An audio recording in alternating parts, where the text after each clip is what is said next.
Hello. Welcome to the next episode of our book, Chapter 2, which is entitled A Trip to Bonham, Texas.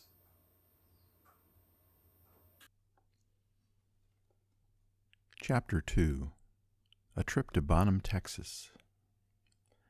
It was in November of 1961, Loy recalled, when Juanita read about the death of Sam Rayburn, the 79-year-old Speaker of the House of Representatives. In actuality, Rayburn had been a neighbor, hailing from Bonham, Texas, just a couple of hours away from the Factor's humble home. The funeral of the famous Mr. Sam was to be on Saturday and would be attended by President Kennedy and other presidents. Juanita suggested they drive down to Bonham with the hope of catching a glimpse of the president and other famous dignitaries that would be arriving. Loy agreed, thinking it would be a nice trip for Juanita and the kids. So early the next morning they loaded up the kids and drove to Bonham. Upon arriving, they determined where the best location would be to wait for the president and the other visitors, and Loy parked the family car nearby. Loy and his family positioned themselves among the hundreds of onlookers who were lining the streets, anxiously awaiting the arrival of the young president. After a while, the children became restless, and Juanita took them for a walk to a nearby farm implement yard where they happily climbed around on the tractors and farm equipment. While she and the children were gone, a man who was also waiting in the crowd approached Loy and addressed him with a few words in Spanish. Loy was a dark-skinned Indian, and it was not uncommon for some to mistake him as an Hispanic. He told the man that he was a Chickasaw Indian, and the man laughed and apologized. He was very outgoing, and the two of them engaged in conversation for quite a long time. Soon after the president arrived, Loy expressed surprise at the apparent lack of security. Then the conversation turned to Factor's ability as a marksman. Loy began telling the man about his knowledge of firearms, as well as his ability as a hunter and a marksman. The stranger seemed interested and pressed for more details about the Indian. He was also very friendly towards Juanita and the children, and surprised them all by slipping Loy a $20 bill and insisted that Loy take the family out to a nice restaurant. $20 was more than a day's wages for Loy.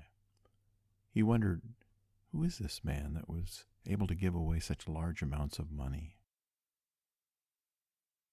Before the man left, he requested the Indian's address, which he jotted down on a scrap of paper.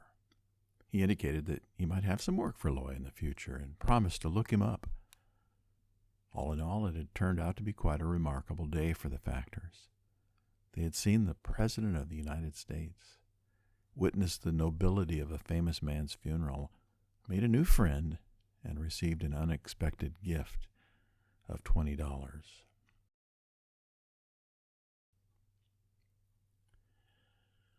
Over a year later, Loy explained, the stranger, true to his word, showed up at the Factor's rural home.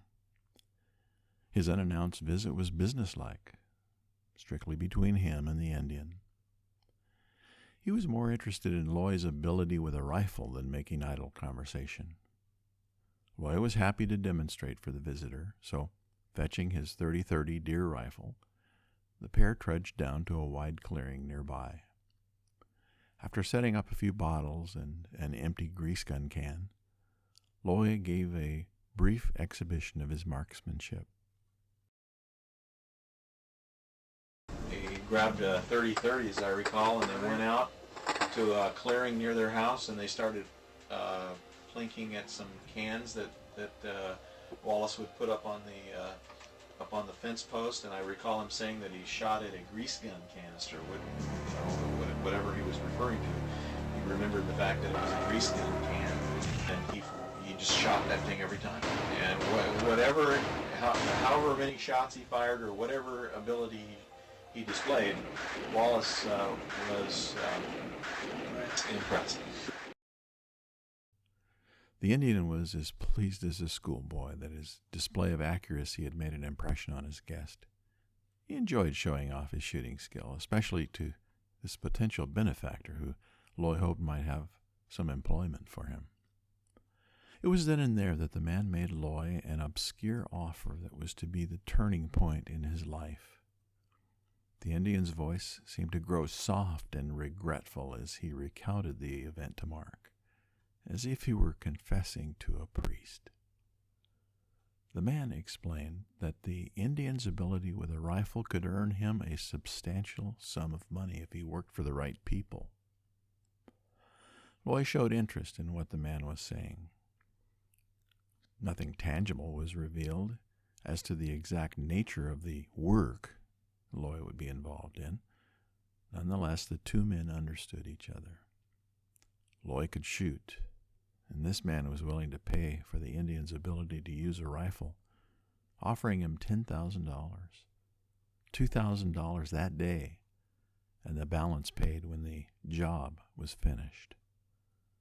Those were all the details that Loy needed, and all the man was willing to offer at that point in time.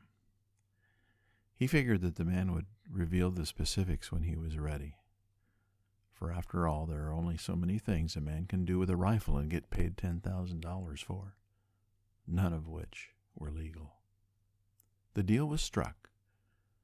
The man explained to Loy that in accepting the offer, he must be ready to leave on very short notice, any time within the next several months to perhaps a year.